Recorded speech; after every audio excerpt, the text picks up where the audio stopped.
자, 이제 하나님 말씀을 같이 보도록 하겠습니다.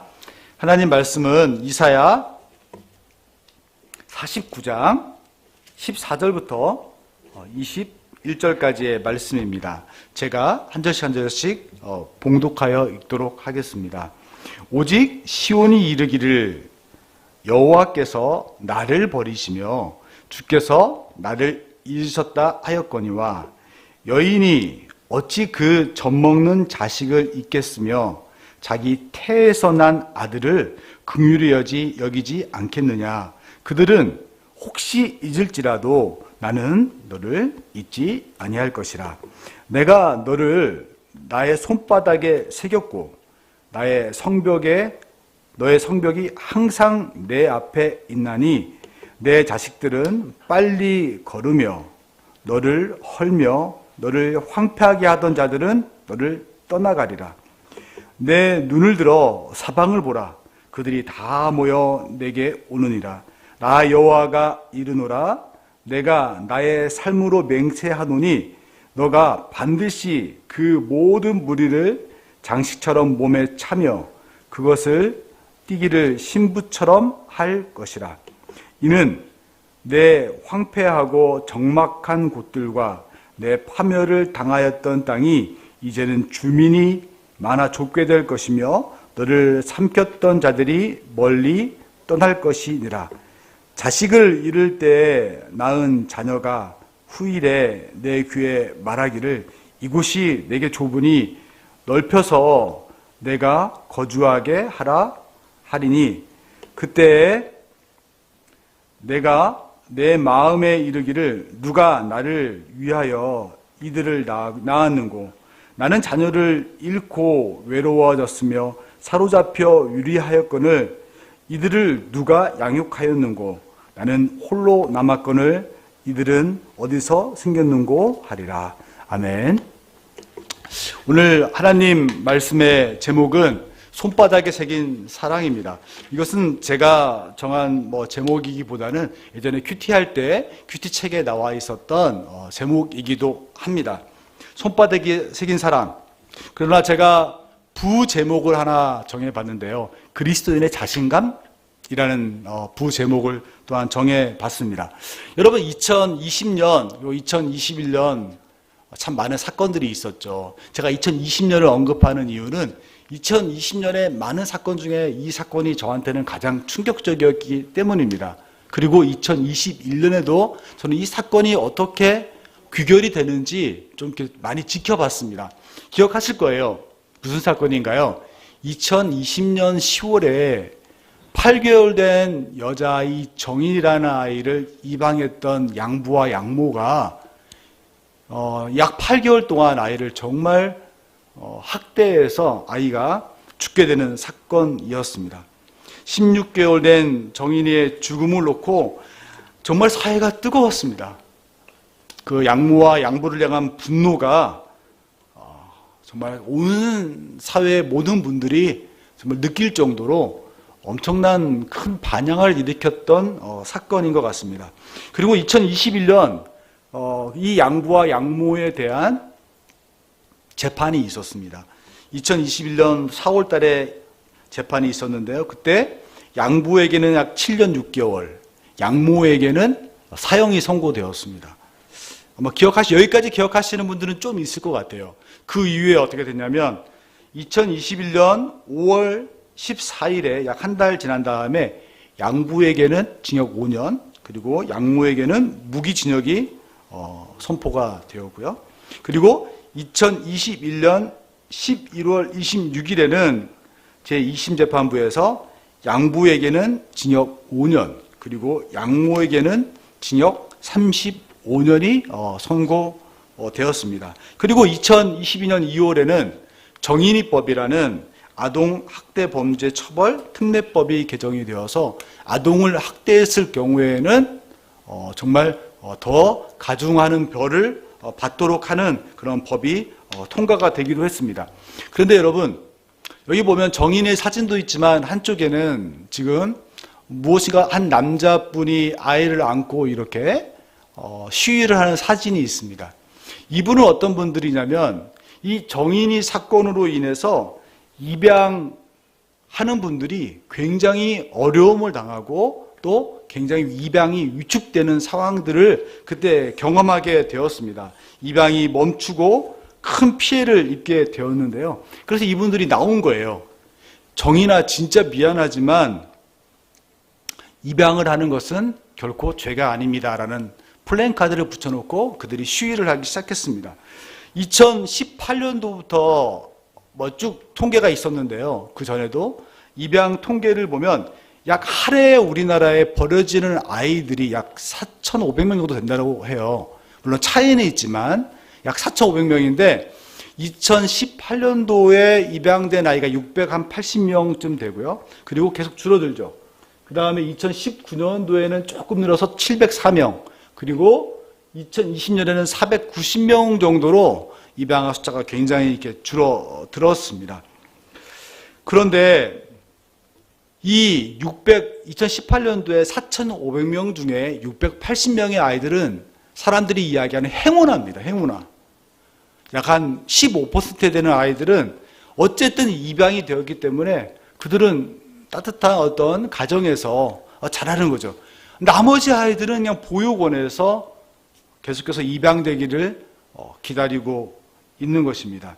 그런데 제가 이 말씀을 준비하면서 한 사이트를 보게 되었는데 독일에 예전에 입양이 굉장히 해외 입양이 많았거든요. 독일에 입양되어 있는 한국 입양 아들의 모임이 있어요. 이 모임에 약 2,000여 명의 사람들이 가입되어 있는데 그들이 어떤 한 해에 이러한 자기의 생모와 생부를 찾고 싶다. 특별히 생부보다는 내 친생 어머니를 만나고 싶다라고 해서 자기의 이름과 자기 입양할 때 사진, 그리고 자기가 하는 일들, 지금의 사진들을 이렇게 올려서 생부모를 만나고 싶다는 그러한 캠페인을 하기 시작했습니다. 그리고 많이 만났어요. 근데 이들이 생모를 만나고 난 다음에 첫 번째 물어보는 질문이 뭐였는지 아세요? 서로 언어가 통하지 않습니다. 몇 마디 배워온 한국말로 반갑습니다. 처음 뵙겠습니다. 안녕하세요. 이런 인사를 하고 그 다음 그들이 통역을 통해 반드시 던지는 질문은 근데 왜 나를 버리셨어요? 근데 왜 나를 버리셨어요? 라는 질문이었고 그 말을 들었던 생모들은 하나와 같이 눈물을 쭉쭉 흘리며 말을 못했습니다. 그때는 그럴 수밖에 없었다. 그때는 그럴 수밖에 없었다. 이게 그들의 다 변명이었습니다. 그 생모를 만나고 많은 돌아간 입양아들이 나는 나를 버려온 부모였지만 나는 그분의 삶을 존중한다. 이렇게 많이 이야기하며 울었던 그런 내용들이 있습니다. 엄마가 아이를 버린다는 거는요, 상상하지 못할 일입니다. 특별히 요즘에 가끔 그런 부모들도 있기는 하지만 내가 정말 젖을 물려서 키웠던 아이를 내가 버린다? 그것은 부모로서 정말 하기 어려운 일이고 흔하게 일어나는 일은 아닙니다. 근데 가끔 일어나기는 하죠. 하나님이 뭐라고 말씀하시냐면 이스라엘 백성들이 이렇게 하나님을 향해 원망하는 거예요. 하나님이 날 버리셨잖아요. 하나님이 날 잊어버리셨잖아요. 라고 이스라엘 백성들이 하나님 향해 원망하고 있었습니다. 그때 하나님이 이 버림받았다, 잊어버렸다라는 말을 들으셨어요. 여러분 가운데 하나님을 향해서 이런 마음이 혹시 있는 분이 있을지도 모르겠어요. 2021년 하나님이 저를 버리셨던 해입니다.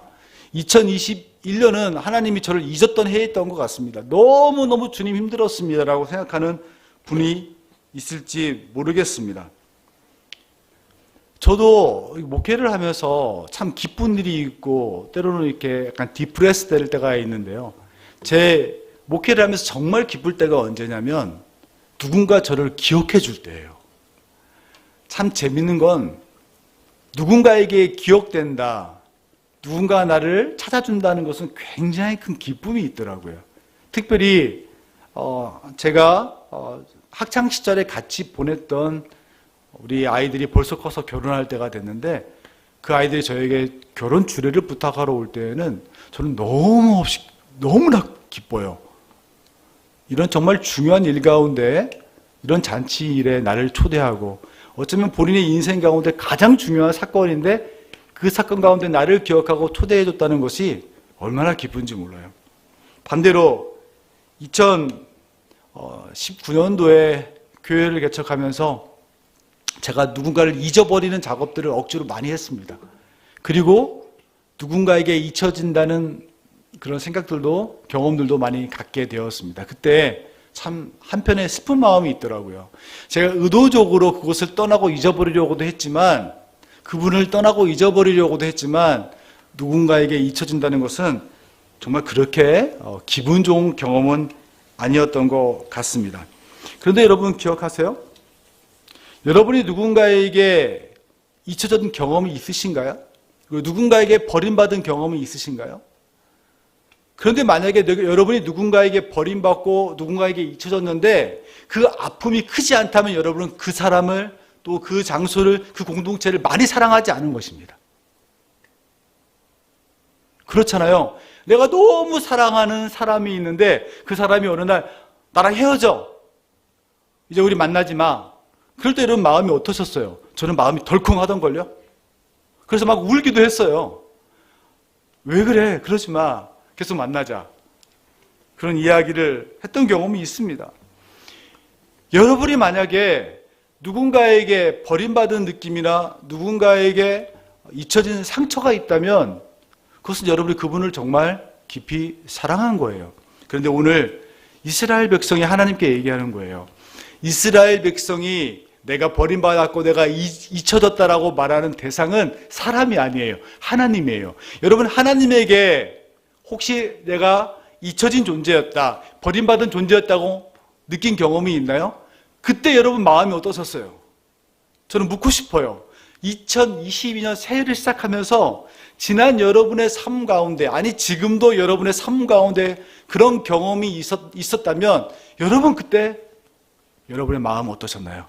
하나님이 날 버린 것 같다, 하나님이 나를 기억하지 않는 것 같다 할 때 여러분의 마음이 아무렇지도 않았다면 죄송하지만 여러분은 하나님을 사랑한 게 아닙니다. 저는 2022년 새해 첫 설교를 준비하면서 이 아픔이 하나님을 사랑하는, 그래서 하나님이 나를 버렸다고 생각할 때 그 느끼는 그 아픔이 여러분들을 정말 아파하게 하기를 저는 소원합니다. 그게 여러분이 하나님을 사랑하는 거예요. 이 아픔이 진짜 회복되기를 바랍니다. 우리가 누구 친구에게, 이성 친구에게, 또 선생님에게, 때로는 엄마 아빠에게 상처를 받을 때 정말 내가 그 대상을 사랑하다면, 그 사랑으로부터 버림을 받았다고 느낀다면 많이 아플 거예요. 내가 사랑하는 사람이니까. 근데 하나님이 여러분을 혹시나 그럴 리는 없지만 버렸다고 생각하고 여러분에게 상처를 줬다고 생각할 때 여러분의 마음이 아프지 않다면 여러분은 하나님을 깊이 사랑하지 않았다는 것입니다.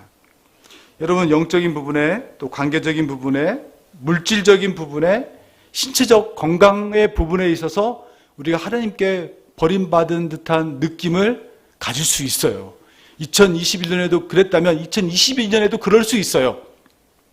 그때 여러분 아파하셔야 됩니다. 여러분 아파야 청춘이라면서요. 아픈 게 청춘이라면서요.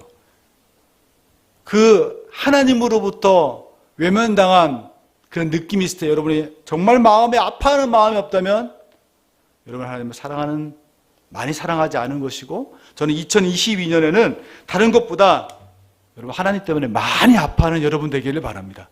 많이 아파하세요. 하나님 때문에 많이 아파하세요.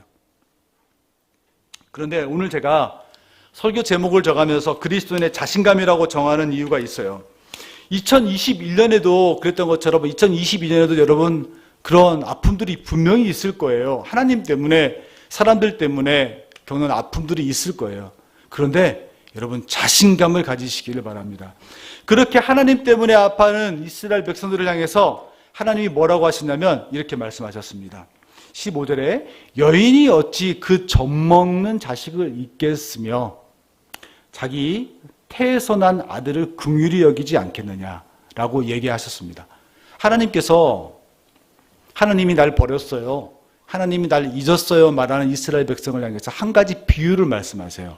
너희들도 알겠지만 엄마가 너희들을 어떻게 버릴 수 있겠니?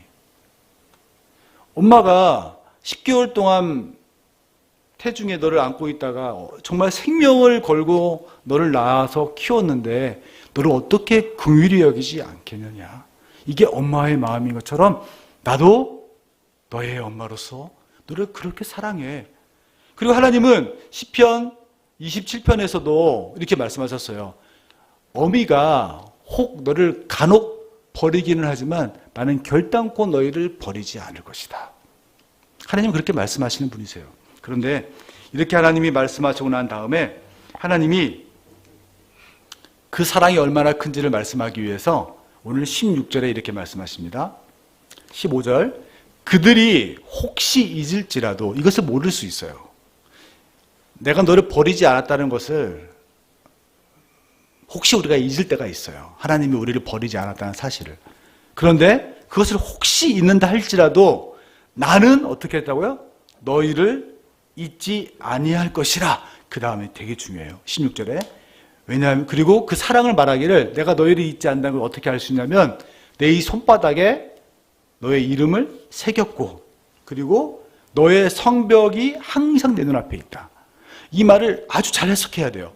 2022년에 여러분의 삶 가운데 분명히 어려움이 있는데 그 어려움 가운데서도 우리가 자신감을 갖고 살아갈 수 있는 이유가 이 하나님 때문이에요. 뭐라고요? 우리의 손바닥에 우리의 이름을 적으신 하나님. 당신의 손바닥에 우리의 이름을 적으신 하나님. 그리고 우리의 성을 항상 자기의 눈동자 앞에 두시며 지켜보시는 하나님. 이스라엘 백성들은요, 종이 있었습니다. 지금은 종이 없죠. 근데 각 집마다 이렇게 종이 있는 집이 있었어요. 그런데 이 종을 표시하기 위해서 귓볼에다가 이렇게 송곳으로 뚫기도 해요. 그리고 종의 몸에다가 뭐 표시를 하기도 했어요. 그런데 간혹 이 종 중에는 자기 주인을 너무 사랑해서 자기가 어떠한 존재인지를 보여주기 위해서 자기 손바닥에다가 간혹 주인의 이름을 적어서 내가 주인을 이렇게 사랑합니다라고 손바닥에 주인의 이름을 새기는 종들이 있었어요. 스스로. 그런데 오늘 너무 재밌는 건 이 종들이 하는 행위를 누가 하시는 거죠? 하나님이 하세요. 놀랍지 않아요? 하나님은 세상을 창조하신 분이시고 그렇게 할 필요가 없어요. 하나님이 우리의 종은 아니잖아요. 우리가 원하는 거 달라면 주는 분 아니잖아요. 근데 하나님이 왜 손바닥에다가 우리의 이름을 적을까요? 하나님이 스스로 우리를 얼마나 사랑하는지를 보여주기 위해서 너희들도 알겠지만 종들이 가끔 그러는데 내가 스스로 낮아져서 너희들을 섬기는 종이 되어서 이 손바닥에다가 너희들의 이름을 적고 너희 사랑하는 것을 내가 고백하겠다. 이게 우리 하나님이세요. 그리고 우리가 잘 아는 것처럼 이 이사야 49장부터 나오는 여호와의 종의 이야기가 나오는 거예요. 하나님이신데 우리를 위해 질고를 지고 채찍에 맞으심으로 우리의 생명을 대신하신 하나님의 모습이 여기서 예언되어지는 것입니다. 하나님은 우리의 종이 될 필요가 없어요. 그냥 사랑한다고 선포만 하면 그것만으로도 충분해요. 그런데 마치 주인을 사랑하는 종이 자기의 손바닥에다 주인의 이름을 적는데 하나님이 우리의 종이 되어서 우리의 이름을 적어서 자기 손바닥에 새기고 내가 너를 사랑한다 이렇게 고백한다는 거예요. 손바닥에다가 어떤 여고생이 교생 선생님의 그 이름을 적은 제가 인터넷에 사진을 하나 찾게 되었는데요. 사랑하는 사람은 손바닥에 적을 수 있어요. 동등한 위치로. 근데 그 당시엔 그렇지 않은 거예요. 하나님은 그럴 필요가 전혀 없음에도 불구하고 스스로 우리의 종이 되기를 원하셨습니다. 그래서 우리를 섬겨주신 거예요. 그분이 우리 하나님이세요. 그 하나님이 우리를 사랑한다고요. 그래서 우리는 자신감을 가질 수 있는 거예요. 세상이 우리를 버렸다고 생각해도 우리는 굴하지 않고 2022년 자신감을 가지고 살아갈 수 있는 것입니다. 손바닥에 새겨진 나를 향한 하나님의 사랑 때문에 가능한 것입니다. 근데 그분이 16절에 뭐라고 말씀하시나요? 손바닥에 내가 너를 사랑한다는 걸 새겼을 뿐만 아니라 너의 성벽이 항상 내 눈앞에 있다. 그 당시에 성이라는 것은 삶의 터전입니다. 하나님은 이 성에, 이 삶이 이루어지는 곳의 왕이세요. 하나님은 그런데 스스로 어떻게 이야기하냐면 내가 스스로 파수꾼이 되어서 성벽을 지키는 파수꾼이 되어서 너의 성벽을 내가 항상 지켜보겠다. 이게 시인이 고백하는 말로 따져보면 하나님은 졸지도 주무시지도 아니하시고 우리를 지키시는 분이라는 뜻이에요. 하나님이 나를 버렸고 하나님은 나를 잊어버렸다라고 생각했던 이스라엘 백성들을 향해서 하나님은 어찌 엄마가 그 아이를 버릴 수 있고 태에서 10달 동안 아이를 품었던 엄마가 어떻게 그 아이를 긍휼히 여기지 않을 수 있겠느냐라고 말씀하신 하나님께서 그들을 향해서 내가 너희를 얼마나 사랑하는지 한번 보여줄까? 나의 손바닥에다가 너희들의 이름을 내가 적고 있고 너의 성벽이 항상 내 눈에 있어 내가 스스로 파수꾼이 되었다. 이렇게 나는 너희를 사랑한다. 그분이 우리 하나님이시라는 것입니다. 사도 바울은 이 하나님을 향해서 이렇게 고백했어요. 우리가 아직 죄인 되었을 때 그리스도께서 우리를 위하여 죽으심으로 하나님께서 우리에 대한 자기의 사랑을 확증하셨느니라. 곧 우리가 원수 되었을 때 그의 아들의 죽으심으로 말미암아 하나님과 화목하게 되셨은즉 화목하게 된 자로서는 더욱 그의 살아나심으로 말미암아 구원을 받을 것이니라. 자격이 없는 우리를 향해서 하나님께서 우리를 위해 죽으시고 우리를 사랑하셨다. 이 고백이 사도 바울의 고백입니다. 하나님께서는요, 우리를 진짜 사랑하세요. 여러분 2022년 새해를 시작하면서 그 지나고 난 이후에도 새해가 시작된 이후에 여러분의 삶 가운데 어려움이 있을 때 꼭 기억하세요. 하나님 손바닥에 내 이름을 새기신 하나님이시다. 하나님 스스로 파수꾼이 되어서 나는 잘 때에도 주무시지도 않고 졸지도 않으시며 내 인생의 성을 지키시는 분이시다.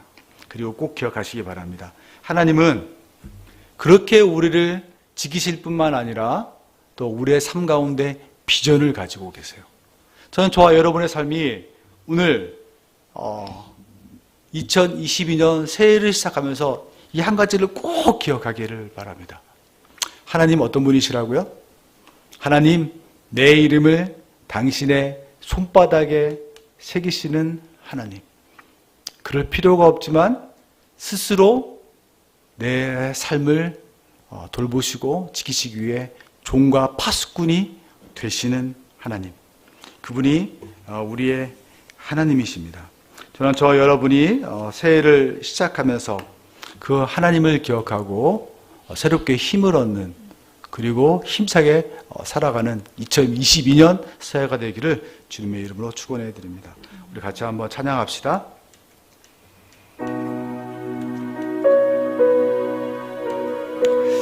세상에 참 두려운 일이 많죠.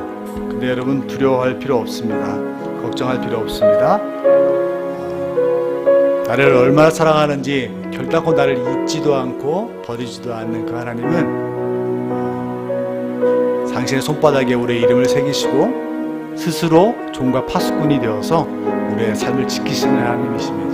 그 하나님을 우리가 의지하며 이렇게 선포합시다. 아무것도 두려워 말라.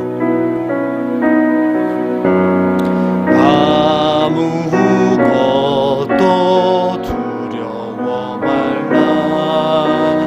주 너의 하나님이 지켜주시네. 놀라지 말라. 놀라지 마라. 겁내지 마라. 주님 나를 지켜주시네. 아무것도 두려워 말라. 아무것도 두려워 말라. 주의 하나님이 지켜주시네. 놀라지 말라.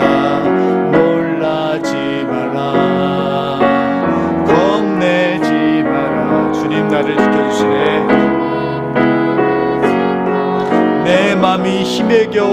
않았을지라도 내 마음이 힘에 겨워 지칠지라도 주님 나를 지켜주시네.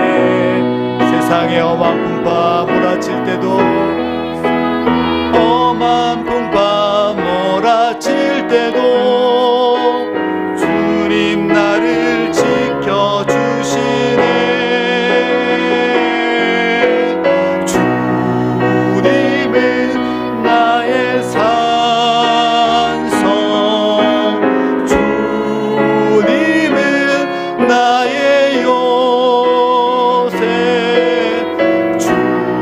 주님은 나의 소망, 나의 힘이 되신 여호와. 주님은 나의 산성, 주님은 나의 산성, 주님은 나의 요새, 주님은 나의 소망, 나의 힘이 되신 여호와. 우리 같이 기도할까요? 우리는 이스라엘 백성처럼 늘 반복적으로 이렇게 말했습니다.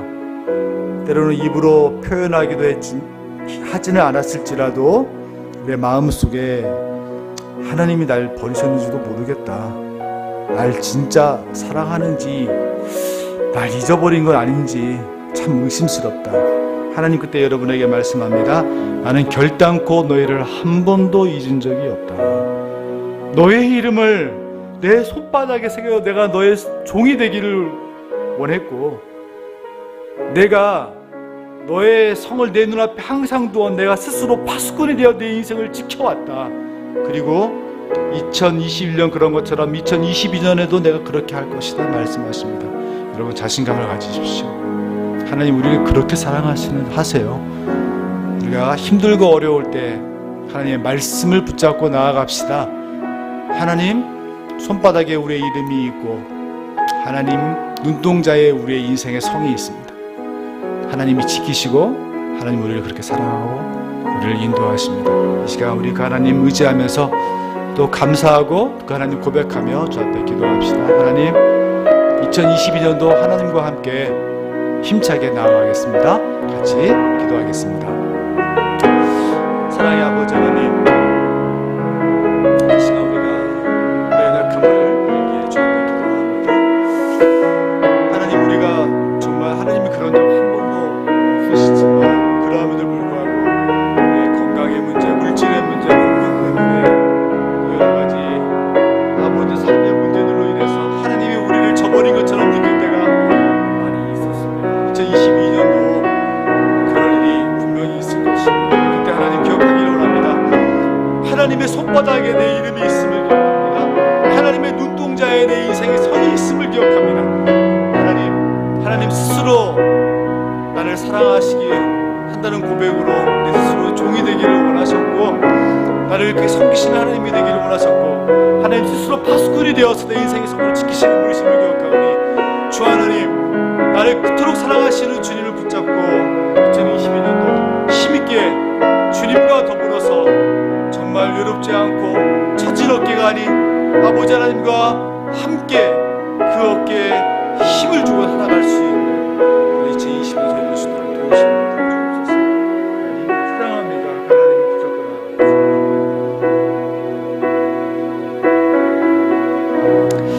나아가겠습니다. 사랑의 하나님, 2022년 새해를 시작하며 하나님의 그 저희를 향한 뜨거운 사랑의 말씀을 붙잡습니다. 하나님의 손바닥에 우리의 이름을 주께서 새기셨다고 하셨습니다. 또 하나님이 스스로 파수꾼이 되어 주의 눈앞에 우리의 성을 두셨다고 하셨습니다. 하나님 그렇습니다. 하나님은 그럴 필요가 전혀 없으신 분이신데 우리를 너무 사랑하셔서 스스로 종되어 우리를 사랑한다 고백하셨고, 하나님 우리를 너무 사랑하셔서 스스로 파수꾼이 되어 우리의 인생의 성을 지키신다 하셨습니다. 그 하나님을 2022년에도 늘 붙잡고 기억하며 승리하는 저희 될 수 있도록 하나님 도우시며 인도하시고, 혹이나 세상이 나를 버려 하나님도 나를 버린 것 아닌가라고 생각할 그때 하나님으로 인하여 위로받고 힘을 얻고 또 힘차게 세임 받아 살아가는 저희 될 수 있도록 도우시며 인도하여 주옵소서.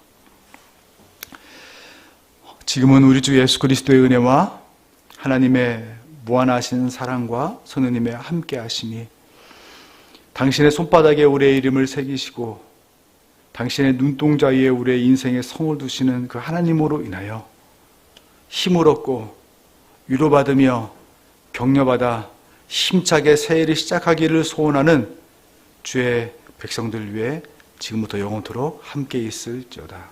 아멘.